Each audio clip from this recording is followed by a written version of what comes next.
to the Trading Bell Show, and this time around we veer off to getting to understand how we can become better, be it in leadership, be it in matters, just corporate governance and all that. And in the house we have the CEO and founder, Transolution Services, Emmanuela Aboa. And she's here and she tells me that whoever is going to listen to her and just listen keenly to what she's about to offer will not just leave the same way again after this particular plan that they have for the leaders in this country. Now, before we get into that conversation, let's take a look at her profile. Emmanuela Aboa is the founder and CEO Transolution Services Africa Limited, a Pan-African company with the aim of helping businesses scale up and maximize the opportunities within their ecosystems. She has worked in several African countries in multicultural environments and cross-multifunctional teams to research, market, implement and improve governance, management and delivery standards. Emmanuela is a certified coach, trainer, HR practitioner, psychotherapist and behavioral analyst, valuable skills which she has used to enhance her corporate and individuals' learning development programs. This led to the recognition and winning of several global awards, including the 2021 Middle East Africa Most Dedicated Business Training and Coaching Entrepreneur Award winner, the 2021 Zuri Awards, and 2020 Middle East Africa Business and Training Coaching Entrepreneur Award winner, and the 2019 Best in Education and Training Award winner. Emmanuela Aboa holds a Master's of Business Administration from the Marymount, California University, USA, a Bachelor of Degree Business Administration from Edith Cowan University, Australia, and is currently undertaking her second Master's in Psychology. She has been involved in the areas of leadership, business management, strategy and talent development for over 17 years. Emmanuela, it's glad to have you on the show. The pleasure is all mine. Thank you for having me. Absolutely. First of all, I'm always glad to have at least a lady in the house. All right. And karibu sana. Asante sana. So I know for all the viewers who are watching, one of the key questions they'll be asking is, what is Transolution Services and what are they all about? So if you could kindly endear us to Transolution. All right. Thank you for the question, Maina. So Transolution Services is a multi-award winning and Pan-African firm. Pan-African firm because we have a presence in 14 African countries, dominantly in Western and Eastern African countries. And our objective is to help individuals and businesses scale up by maximizing the opportunities within their ecosystem.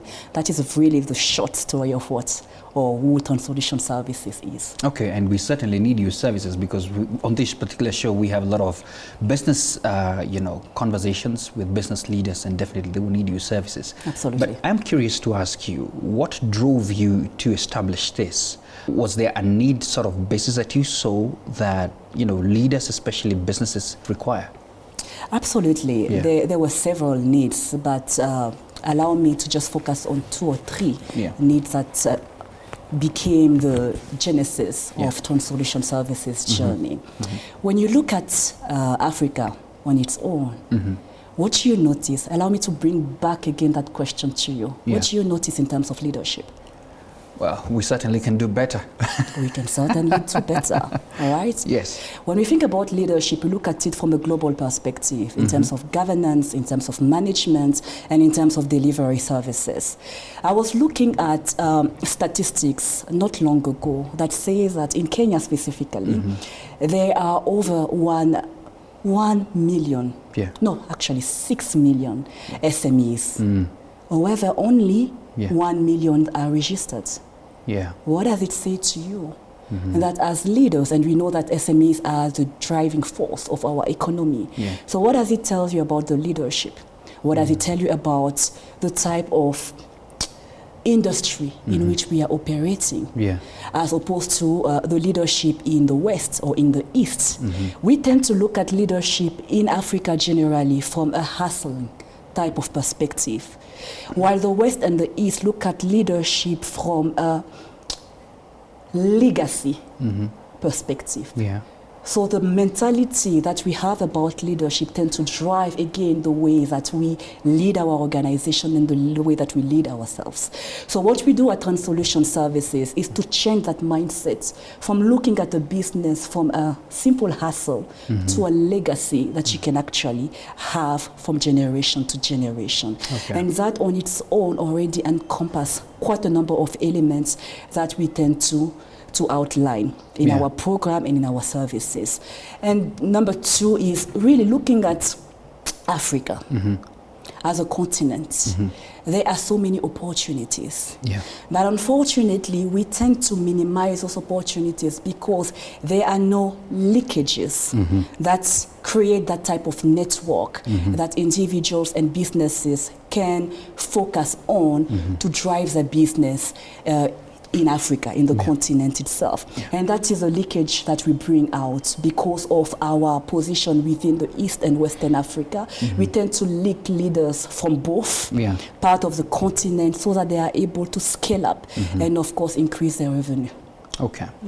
That's an interesting one, and you bring in an interesting angle, which I'll ask you later, especially about successive growth of businesses, because we have seen businesses sometimes, just go down the drain with someone, and you wonder why aren't our businesses living 2 generations. But before we come to that, you're putting together an event that will bring leaders together, and I would like you to let us know about it. All right. Yeah. So every single year, one of the services that we offer is a professional event, basically to have intellectual conversation, to challenge mindsets. Because if you really think about it, Maina, leadership is where every business starts and ends. Everything falls and starts with the leader. So what we do during this event is basically challenge the mindset for leaders now to start positioning themselves strategically. So this year we will have a breakfast dialogue, and our theme is work at 45,000 feet, how leaders can adapt for the future of work. Wow. Yeah. Wow. Adapting to the future of work. Absolutely. Walking at 45,000 feet. Exactly. That's quite high. It is indeed. So who are invited? Who are you looking at attending this particular event? All right. We are looking at entrepreneurs, leaders, and captain of industries. So it's actually open to anybody who is running a business and captains of industry? Absolutely. As long as you know Yes. that you are a leader in your own capacity and rights. That is very important as well, because the kind of conversation that we will be having is to challenge the mindset, as I had said earlier on. Yes. Yeah. So let me now go back to that question that I asked you about, and I hope, guys, you can take note of that. By the way, someone will ask me, when is it?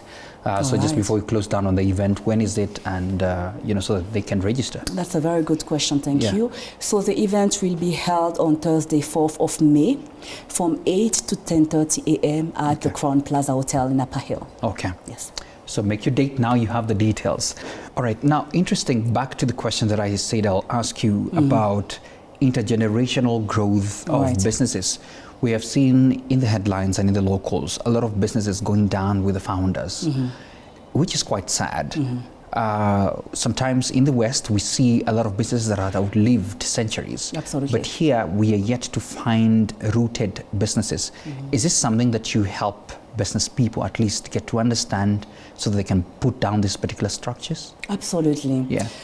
First, the major issues. I do believe that there are 2 major issues why most businesses don't outlive the founders. The ecosystem of the business and the skill sets of the leaders. What do I mean by that? If you look at the ecosystem in which we are living as Africans, many individuals or many founders look at businesses as something that they can do to live by, as opposed to a legacy that they can actually create. And from that aspect, then it becomes very challenging for someone to see beyond 20 or 30 years down the line. Because as Africans, we tend to think about survival instead of legacy. So there is that aspect of ecosystem. The second one is a skill set. Look at the changing world in which we live. We are living in a rapidly changing environment. And the role of the leader today is much more important than what it was in the past. We are talking about AI, artificial intelligence, that are coming up as an element in the future of work. And I always tell people, AI is not coming to take up your job, Yeah. but it will take the job of those who refuse to embrace AI. Oh, that's an interesting one. Right, because this is a future. So Yeah. what does it mean in terms of skill sets of an individual? What does it mean in terms of opportunity that it will create? Yeah. As leaders, we must understand that our role is not just to adapt, but it's also to preempt the future. Wow. And our event is based on that ideology. Let's preempt the future. Yeah. Scale up the skills of our leaders, Yeah. so that they are able to contribute to the social and economic growth of our country and eventually our continent. Absolutely, and I love that. I want to come back and talk about opportunities as well that we have seen, because you've worked in the West and now you're here in the East as well. We'll just broaden the aspect and even ask you, what do you see as similarities probably in the leadership of these two particular areas? We take a short break right here on the Trading Bell Show, Matters Leadership on the Go.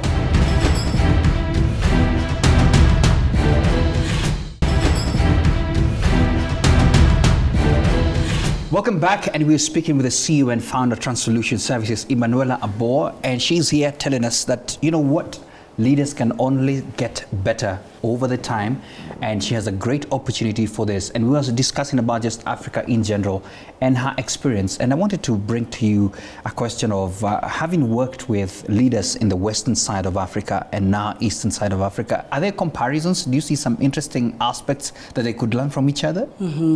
It's very interesting. That's a misconception that many leaders have. Oh. So allow me even to correct you there. Because the perception is that Africa is divided into the West, the North, the East, and South.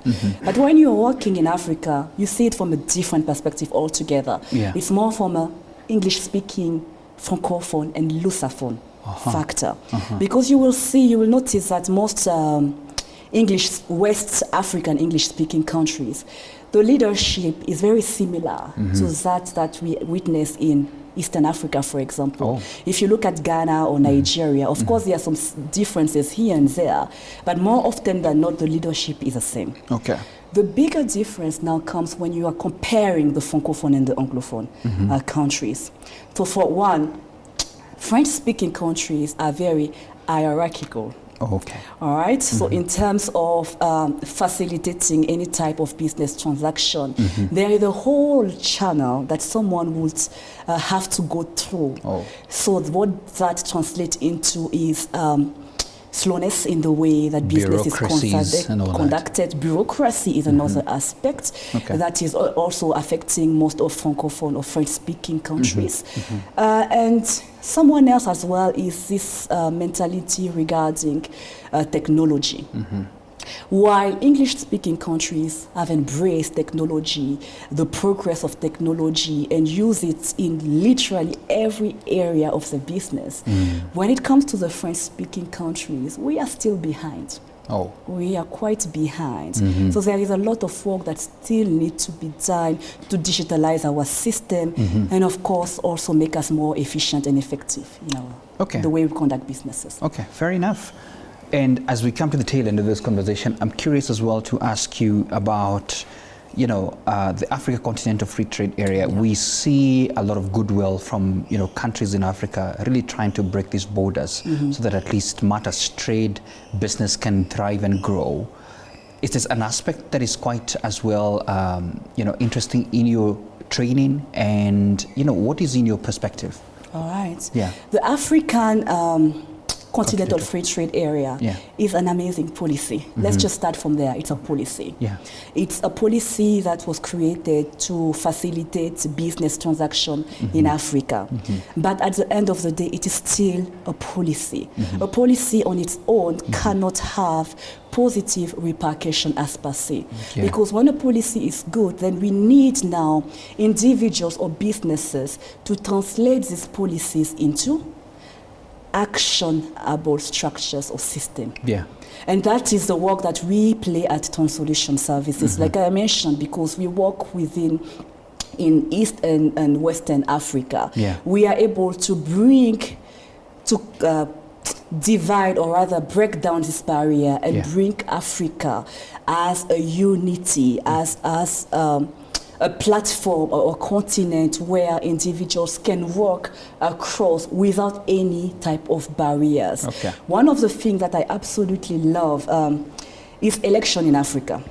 Whenever we have an election in Africa, we know that business is going to be bad. In a particular country, to be more specific, we know that business is going to be bad. Yeah. But it can only be bad if you only think local. Yeah. Because while Kenya, for example, had their business, or their election rather, about a year or two ago, Côte d'Ivoire did not have. They did not So have. there are opportunities in Côte d'Ivoire or in Ghana or in Sierra Leone for that matter. So what we are creating, or what we are doing in partnership as well with the African Free Trade Continental Area, is to create these opportunities, develop these leakages so that individuals or business leaders may be able as well to scale up and maximize the opportunities that are within our borders. Okay, I love that. How many countries are in your tray, by the way? Is it every country in West Africa? Or I'm just trying to get to know. We are in 14 African countries. Okay. All right. So most of the Western countries, African countries, do have a Translation Services office. But on top of my head, I'm thinking Côte d'Ivoire, Senegal, Ghana, Nigeria, Sierra Leone, Mali, Togo, Benin. Okay. A few of the countries that we operate from. All right. And here in East, you're in Uganda, I know. You Tanzania, in Kenya, and in Rwanda. Wow. Now, I think I want to finalize back to the event that we have this this May. It's in May. All right. And I want you to endear the person who's watching today why they should come. What is in it for them? I think the question should be, why shouldn't you come after listening to me? You know, we've been speaking for about 20 or so minutes. Absolutely, yes. If I have not been able to convince you until now, then clearly there is an issue, and please come back to me. Wow. Because for anyone who is serious about the businesses, serious about the leadership, and most importantly, wants to position themselves effectively, because change is coming. Yeah. We are living in a rapidly changing environment. It is no longer about adapting to what is happening. Like I said, it's about preempting. Okay. During COVID, for example, the reason why we survived as a firm is because we saw it coming. And so we were able to put the measures that we needed to put to continuously operate and be effective in all the countries that we are in. And there are many more changes that are coming. On top of my head, the conversation that we are currently having is all about the dollar. Many nations now have let go of the US dollar. What kind of impact will it have for anyone who is in the financial sector, for example? When it comes again to the leadership, what will all these changes affect and impact leadership? Because if you look at the evolution of leadership, it has changed over and over again. So when we are looking at the future, what kind of leaders will we need? This is something that we will be talking about. And if you've noticed as well from our flyer, we will have different speakers who will be covering different industries, so that when we are speaking, name a few. All right, when we are speaking about the future of work, we are not looking at it from one perspective, but from an overall, from general several industries. So some of the speakers we will be having, first we are privileged, and I would like to say a big thank you to the Nairobi Securities Exchange, because we are having this event in partnership with the NSC. So we are privileged to have Mr. Jeffrey Odundo as one of our speakers, and he will be looking at the future of work from an investment and financial perspective. Then we have the one and only Chris Senanu, who is well known and respected for his contribution within the technology industry, and he will be coming and also speaking to us about the future of work from that perspective. We have Joanne Mwangi, who is well respected in the area of marketing, public relations, and is now the chairwoman of the tourism board. And then she will also come and speak to us about the future of work from those perspectives. We have Mr. Mwaora. Kirumba, Yeah. who is a well-sought leader and entrepreneur. Yeah. And he will also speak to us about the future of work from that perspective, and without, of course, undermining my person, Yes. Emmanuela Aboa, who will also be giving a perspective from the entrepreneurship, leadership, and all the work that we have done within the continent and the work that we currently have in the pipeline as well. Okay. So I'm actually invited as well. I hope my seat will be quite close to where... Yeah, I don't think so, but we'll see. Can you write me a proposal and for consideration? No, I just want to come and attend as well and get to learn how to thrive at the 45,000 feet. You do need that, right? Yes, I need that as well. Of course, you're invited. There you have it. Thank you so much for that conversation, and we really wish you well as Thank well, you. even Thank you in very this much. particular empowerment of leaders in this country. Thank you very much. And for those of you who are watching as well, you've had it. You know, this breakfast, you can't miss it. I think the details are there. It's happening on the 4th of May. Yes, on the 4th of May, 8 to 10:30 at the Crowne Plaza. So you don't want to miss that.